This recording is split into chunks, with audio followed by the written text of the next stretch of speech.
Court के आगे किसी कस्टडी के लिए आती है तो पीएमएलए कानून ऐसा है, उसमें कस्टडी मिल जाती है। लेकिन कोर्ट के सवालों का जवाब नहीं था। दिनेश अरोड़ा और अमित अरोड़ा के स्टेटमेंट्स को जिन्होंने आधार बनाया, ये दिनेश अरोड़ा, जो हमारे संजय सिंह जी ने भी कहा कोर्ट के अंदर, यही दिनेश अरोड़ा और यही अमित अरोड़ा ने कई बार स्टेटमेंट्स दिए हैं। और एक बार तो इसका स्टेटमेंट में लिखा है कि क्या भैया संजय सिंह को आपने कोई पैसा दिया, वाला नो नेवर। तो ऐसी क्या बात हुई कि आज वो बदल गया स्टेटमेंट? बात ये हुई कि 1 अगस्त को इस शख्स को बेल मिला, ये बना अप्रूवर, और अप्रूवर बनने के बाद 14 अगस्त को ये स्टेटमेंट देता है। उस पर क्यों कोई ट्रस्ट करेगा?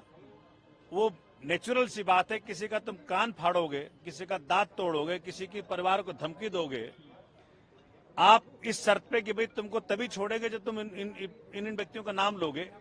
तो संजय सिंह का छोड़ो, वो तो मोदी का नाम ले ले। सर, ईडी ने कुल कितने करोड़ रुपए लेन देन का आरोप लगाया है? कहा है कि 2 बार में 1-1 करोड़ रुपए हुए, फिर 1 करोड़ रुपए बाद में किसी के। ये तो ईडी से पूछो भैया जी। ये तो जीरो, मेरे हिसाब से ये सब हवा हवाई है। माननीय उच्चतम न्यायालय भी देख रहा है इसको, माननीय न्यायालय भी देख रहे हैं इसको। हवा हवाई है।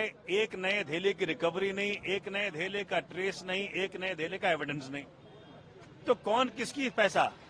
ठीक है सर, जो बयान जो 27 मार्च को हो चुके थे, मार्च में हो गए थे कई लोगों के, उसके आधार पर कोई कार्रवाई नहीं की गई, रखा रहा। अब आकर कार्रवाई की गई।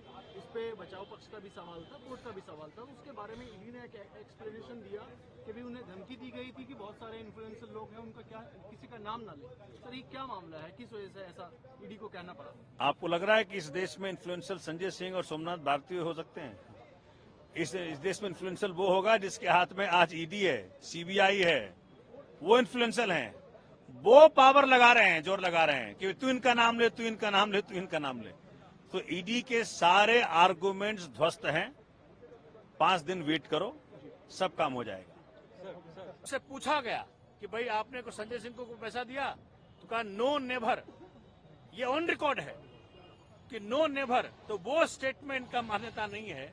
लेकिन ये एक्यूज्ड टर्न अप्रूवर की ये स्टेटमेंट की कहाँ मान्यता है? कि माननीय उच्चतम न्यायालय फैसला करेगा और माननीय न्यायालय फैसला करेगा। सर, 2 ट्रांजेक्शन की बात की गई, 1 करोड़ और 2 करोड़, टोटल 3 करोड़ की बात भी की गई। और ईडी द्वारा ये भी कहा गया कि कहीं ना कहीं जो मोबाइल है वो सीज किया गया है, उसको डेटा उसका निकालना है आगे चलकर। किस तरीके से देखते हैं ईडी? तो माननीय न्यायालय ने पूछा ये बात कि जब फोन तो आपके पास है तो डेटा क्या निकालना है? उनके लिए संजय सिंह की कस्टडी क्यों चाहिए आपको? इसका जवाब नहीं। तो ये सभी बातें ऑन रिकॉर्ड हैं। और वो कह रहे हैं कि भाई हमने सीडीआर लिया है।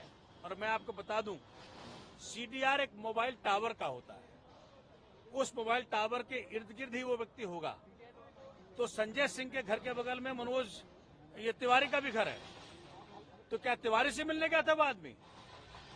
तो ये तो सीबीआई बताएगी, ईडी बताएगी। तो आज ईडी के पास किसी भी सवाल का जवाब नहीं था।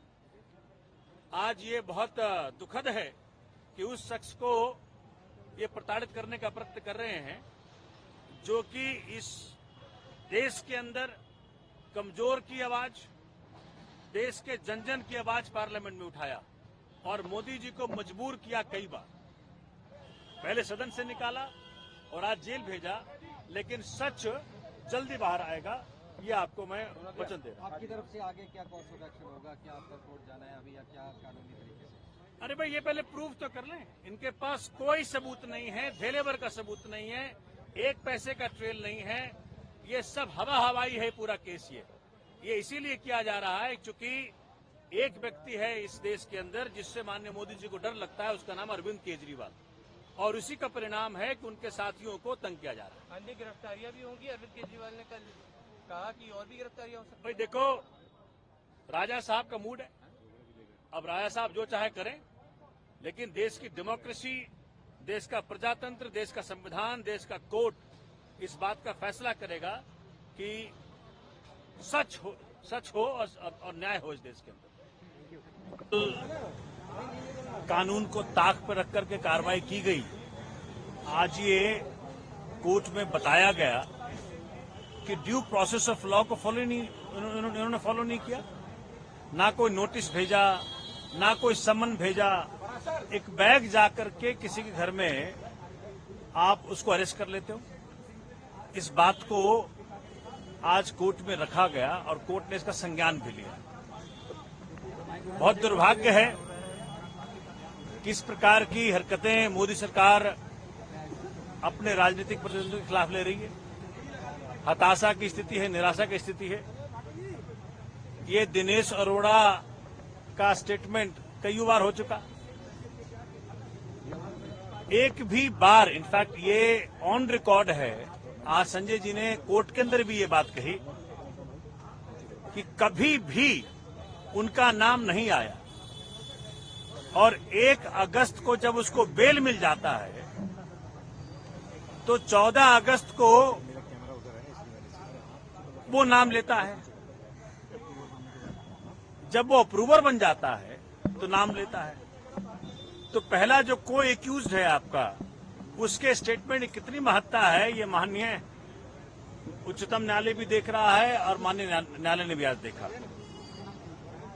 ये वो शख्स है संजय सिंह जिसने की आंख में आंख डाल करके मोदी जी के बात की।